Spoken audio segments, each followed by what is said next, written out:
Eu estava olhando fotografias antigas da Feira Mundial de Chicago de 1893, apenas navegando casualmente, na verdade, quando notei algo que me paralisou.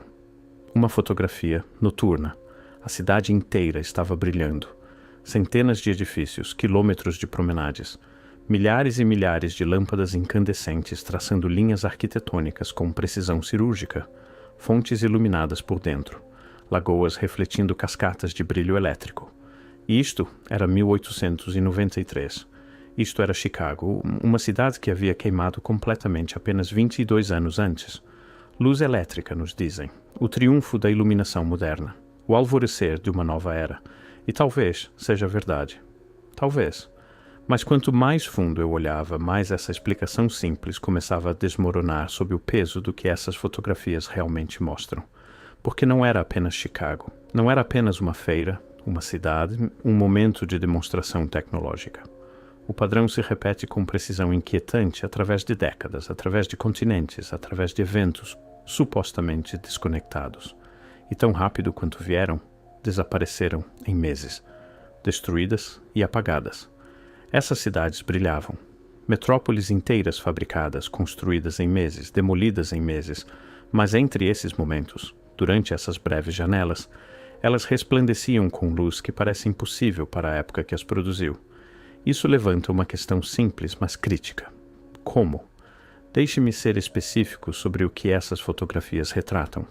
A Feira Mundial de Chicago de 1893 cobria 280 hectares. Apenas os edifícios principais continham mais de 320 quilômetros de instalações de luz incandescente. Nos dizem que 120 mil lâmpadas iluminavam os terrenos. Isso não são alguns edifícios com luzes elétricas como novidades. Isso é iluminação abrangente, uniforme, em toda a cidade, em 1893. A Exposição Pan-Americana de 1901 em Buffalo, 350 mil luzes. A Exposição da Compra da Louisiana de 1904 em St. Louis, mais de 100 mil lâmpadas de arco e incandescentes, criando o que foi chamado de a maior exibição de luz artificial já tentada. A Exposição Panamá-Pacífico de 1915 em São Francisco empregou 500 mil luzes coloridas, criando o que testemunhas descreveram como uma cidade de joias, visível de navios a 100 quilômetros no mar. E aqui está a parte mais estranha. Essas não eram instalações permanentes, eram exposições temporárias, construídas em 18 meses, 20 meses, 2 anos, depois demolidas, arrasadas, devolvidas a terrenos vazios, ou parques ou escombros. Mas enquanto permaneceram de pé, brilhavam como nada mais na terra. Uma vez que você vê, não consegue mais ignorar. A história oficial nos diz que a iluminação elétrica era nova, cara. Experimental. A estação Pearl Street de Edison, a primeira usina elétrica comercial, abriu em 1882 em Nova York, servindo apenas 85 clientes dentro de uma área de 1 milha quadrada. 11 anos depois, a Feira Mundial de Chicago iluminou 280 hectares com 120 mil lâmpadas. Essa linha do tempo faz sentido para você? Porque fica mais complicado. Essas não eram apenas luzes penduradas em infraestrutura existente. As fotografias mostram iluminação uniforme e abrangente, cada edifício, cada passarela, cada fonte, cada escultura banhada em luz. A infraestrutura necessária é assombrosa. Geração de energia, redes de distribuição, milhares de quilômetros de fiação, transformadores, caixas de junção, sistemas de manutenção. Tudo para uma feira temporária. Tudo construído em menos de 2 anos. Tudo desmontado e destruído imediatamente depois. Quanto mais fundo eu mergulhava nas especificações técnicas, mais a explicação oficial começava a se fragmentar. Considere o que realmente estamos sendo pedidos a aceitar. Que numa era quando a maioria das cidades americanas tinha iluminação elétrica limitada ou inexistente, quando a distribuição de energia estava em sua infância, quando a tecnologia era proibitivamente cara, durante esse momento preciso, organizadores de alguma forma reuniram os recursos, expertise e coordenação para criar os sistemas de iluminação mais sofisticados que o mundo já tinha visto. Não em instalações permanentes para grandes cidades, em exposições temporárias. Isso levanta outra questão. De onde veio a expertise? A resposta oficial é que contratantes elétricos foram contratados, que sistemas foram instalados, que tudo procedeu de acordo com práticas de engenharia padrão. Mas quais práticas padrão? Essas eram as primeiras instalações desse tipo. Não havia manual, nenhum modelo anterior. Essas exposições eram supostamente demonstrações pioneiras de tecnologia que ainda estava sendo inventada, e ainda assim funcionaram. Impecavelmente, uniformemente, através de múltiplos continentes, múltiplas cidades, múltiplas feiras, todas dentro do período de uma única geração. E é aí que o fenômeno se torna impossível de ignorar. Porque não era apenas a América. A Exposição Universal de Paris de 1889 apresentou a recém-construída Torre Eiffel, iluminada por milhares de lâmpadas a gás e luzes elétricas, criando o que contemporâneos chamaram de um sol artificial.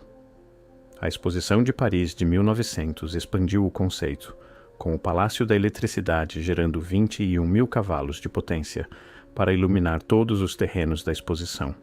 A Exposição Franco-Britânica de 1908 em Londres, 120.000 luzes transformando Shepherd's Bush no que jornais chamaram de um país de fadas de iluminação.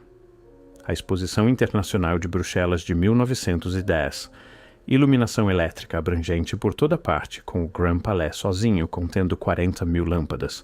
Sydney, Melbourne, Barcelona, Turim, Buffalo, St. Louis, Omaha, Portland, Seattle, São Francisco, San Diego, cada grande feira, cada exposição mundial de aproximadamente 1889 a 1915, o mesmo padrão, cidades temporárias, escala massiva, iluminação abrangente e depois demolição. O padrão se repete com precisão inquietante. Se você está apenas começando esta investigação, eu encorajo você a olhar essas fotografias você mesmo. Elas não estão escondidas, estão em arquivos, bibliotecas, coleções históricas, fotografias noturnas das feiras mundiais. Estude a uniformidade da luz. Considere a escala. Pergunte a si mesmo. A explicação oficial te satisfaz? Aqui é onde encontramos o que chamo de problema de coordenação. Vamos aceitar por um momento a narrativa oficial, que essas feiras representavam a vanguarda da tecnologia de iluminação elétrica, que eram vitrines para a era moderna, que a tecnologia, embora nova, era de fato capaz de produzir esses resultados. Certo. Mas isso levanta uma questão ainda mais perturbadora. Como organizadores, através de diferentes continentes, diferentes culturas, diferentes nações, todos chegaram a soluções arquitetônicas e tecnológicas quase idênticas dentro do mesmo período estreito de tempo. A Cidade Branca, em Chicago, 1893, arquitetura neoclássica, edifícios brancos uniformes, iluminação elétrica abrangente, grandes pátios e lagoas, tudo projetado pela equipe de Daniel Burnham. A Cidade de Marfim, em Buffalo, 1901, estética quase idêntica. Edifícios brancos, espetáculo elétrico. A mesma grande escala. A Corte de Honra em St. Louis, 1904. O padrão se repete. A Cidade de Joias em São Francisco, 1915. Novamente, o mesmo modelo básico. E não era apenas estilo arquitetônico. Era o sistema completo, o layout, os materiais, a iluminação, a natureza temporária, a velocidade de construção e, mais importante, a documentação abrangente dos edifícios em si, mas a curiosa ausência de registros detalhados sobre seus processos de construção. Temos milhares de fotografias dessas cidades completas. Temos desenhos arquitetônicos, temos relatos de visitantes, reportagens de jornais, guias oficiais. Mas tente encontrar registros detalhados de engenharia de como eles construíram esses sistemas de energia. Tente localizar os programas de treinamento que produziram milhares de eletricistas simultaneamente, através de múltiplos continentes. Tente rastrear as cadeias de suprimento para os milhões de lâmpadas, quilômetros de fio de cobre, geradores, transformadores. A evidência sugere algo muito maior que simples progresso tecnológico. E então, elas desapareceram. Não gradualmente, não peça por peça, não reaproveitadas ou integradas às cidades existentes. Foram demolidas, sistematicamente, completamente. A Cidade Branca em Chicago, que levou 20.000 trabalhadores e custou mais de 28 milhões de dólares para construir, foi amplamente demolida entre 1893 e 1894. Alguns edifícios queimaram num incêndio. Outros foram derrubados. Algumas estruturas permanecem, mas a vasta maioria se foi. O mesmo padrão em Buffalo, em St. Louis, em São Francisco. Essas não eram estruturas primitivas de madeira. As fotografias mostram palácios massivos, grandes pátios, fachadas elaboradas. Muitos foram construídos com staff, uma mistura de gesso, fibra e cimento, sobre estruturas de aço ou ferro. Alguns edifícios eram de fato mais permanentes, mas a maioria, temporária, apesar de sua aparência monumental. E aqui é onde a narrativa se fragmenta completamente. Se você possuía a capacidade de construir essas estruturas magníficas, se tinha dominado iluminação elétrica em larga escala décadas antes de se tornar comum, se tinha coordenado esse esforço globalmente, por que tornar tudo temporário? Por que não construir cidades que durariam? A resposta oficial envolve custos, uso de terra, a natureza das exposições como vitrines temporárias. E talvez isso seja suficiente para você. Talvez a explicação econômica satisfaça, mas não me satisfez. Porque o que mais me assombra não é o que nos dizem sobre essas cidades brilhantes. É o que não nos dizem. Tente encontrar análise histórica convencional que lide seriamente com a anomalia tecnológica. Tente encontrar artigos acadêmicos que questionem como esse nível de infraestrutura elétrica apareceu tão repentinamente, tão abrangentemente e depois, em termos de adoção pública, procedeu tão lentamente depois. A Feira de Chicago de 1893 tinha iluminação elétrica abrangente. 20 anos depois, a maioria das casas americanas ainda usava gás ou querosene. A tecnologia existia, a expertise existia, as cadeias de suprimento existiam, mas a eletrificação residencial procedeu a passos lentos por décadas. Por que a lacuna?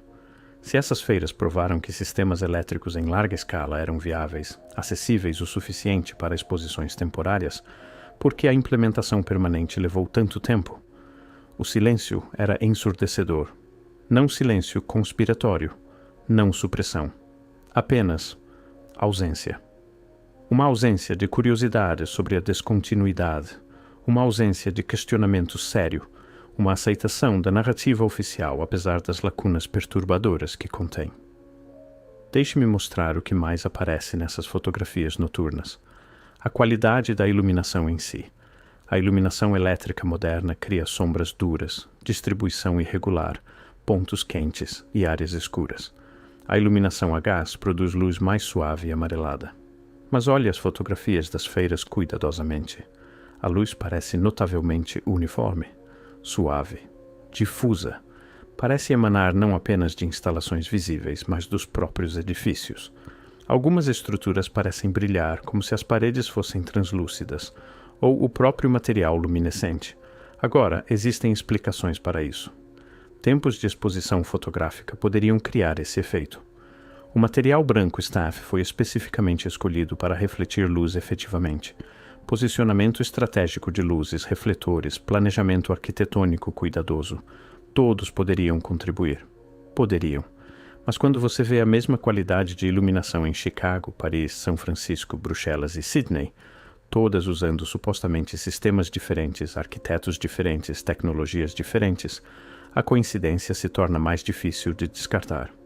Quanto mais fundo eu olhava, mais percebia que não estava olhando para sistemas de iluminação elétrica primitivos lutando para iluminar exposições temporárias. Estava olhando para algo que aparecia totalmente formado, sofisticado, abrangente, não experimental, não desenvolvimentista, não primitivo, maduro. Isto é o que me mantém acordado à noite. Não se essas cidades existiram, temos prova fotográfica. Não se foram iluminadas, a evidência é esmagadora. Mas isto, de onde veio o conhecimento? Tecnologia não aparece totalmente formada. Desenvolve-se através de estágios, através de tentativa e erro, através de refinamento gradual. A história da iluminação elétrica deveria mostrar uma progressão clara de instalações primitivas a sistemas sofisticados. E, de certa forma, mostra. O trabalho inicial de Edison, as contribuições de Tesla, o desenvolvimento de sistemas AC, temos essa progressão documentada. Mas então essas feiras aparecem e a progressão salta, a escala explode, a sofisticação dá um salto para frente. E depois, e isto é crucial, salta para trás novamente. A infraestrutura pública que segue é menos abrangente, menos sofisticada do que o que foi demonstrado nessas exposições temporárias. É como se alguém brevemente abrisse uma porta para a capacidade avançada, demonstrasse globalmente nessas cidades brilhantes, e então fechasse a porta novamente, retornando a desenvolvimento mais lento e gradual. Por quê? Não tenho uma resposta. Tenho perguntas. Muitas perguntas. Considere o que aconteceu depois que essas feiras fecharam. Os edifícios, demolidos, queimados, reaproveitados ou deixados decair. A documentação técnica detalhada, escassa ou inexistente. Os milhares de trabalhadores que construíram esses sistemas, dispersos, sem nome, não entrevistados de forma abrangente. Temos relatos de visitantes, milhares deles, pessoas descrevendo a beleza, o espetáculo, a maravilha dessas cidades brilhantes. Mas tente encontrar relatos detalhados dos engenheiros que projetaram os sistemas elétricos. Tente localizar registros abrangentes das usinas, das redes de distribuição, dos procedimentos de manutenção. Fragmentos existem, suficientes para construir uma narrativa oficial, mas não suficientes para verdadeiramente entender como foi feito. E esse padrão específico de preservação e omissão, se repete através de cada grande feira. Lembramos do espetáculo, esquecemos do mecanismo, preservamos as fotografias, perdemos os projetos, comemoramos a conquista, apagamos o processo. Uma vez que você vê esse padrão, começa a vê-lo em todo lugar. E aqui está o que me puxou mais fundo nesta investigação. Essas não eram as únicas cidades brilhantes. Registros históricos mencionam outros lugares, outros tempos, onde iluminação abrangente apareceu em contextos que parecem igualmente anômalos. Relatos antigos de templos que brilhavam sem fogo. Descrições medievais de cidades que resplandeciam com luz fria. Relatórios renascentistas de estruturas iluminadas que desafiavam a tecnologia contemporânea. A maioria dos historiadores descarta isso como mitos, exageros, fenômenos naturais mal compreendidos. Talvez estejam certos.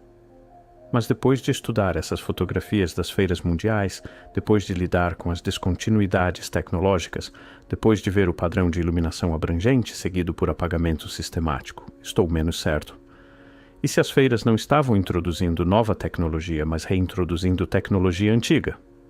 E se o conhecimento existia antes, foi perdido, foi brevemente recuperado e depois perdido novamente? Não estou afirmando que isso é verdade. Estou perguntando: a evidência permite essa possibilidade? Então, retornamos ao ponto de partida. As cidades brilhantes. Como isso era possível? Não a resposta mecânica simples, eletricidade, geradores, fiação. Entendo esses componentes. O que não entendo é o sistema que os produziu tão repentinamente, tão abrangentemente, tão globalmente, e depois os desmontou tão completamente. Não entendo como exposições temporárias nos anos 1890 alcançaram sofisticação de iluminação que não se tornaria comum em cidades permanentes por outros 30 a 40 anos. Não entendo a coordenação através de continentes, a uniformidade de abordagem, as linguagens arquitetônicas similares, os padrões repetidos de construção e destruição. Não entendo o silêncio, a falta de investigação histórica séria sobre essas descontinuidades, a aceitação de uma narrativa oficial que deixa tantas perguntas sem resposta. E, acima de tudo, não entendo isto. Se possuíamos essa capacidade uma vez, a habilidade de criar iluminação urbana abrangente, de construir estruturas monumentais rápida e eficientemente, de coordenar globalmente em projetos massivos, por que não a possuímos agora?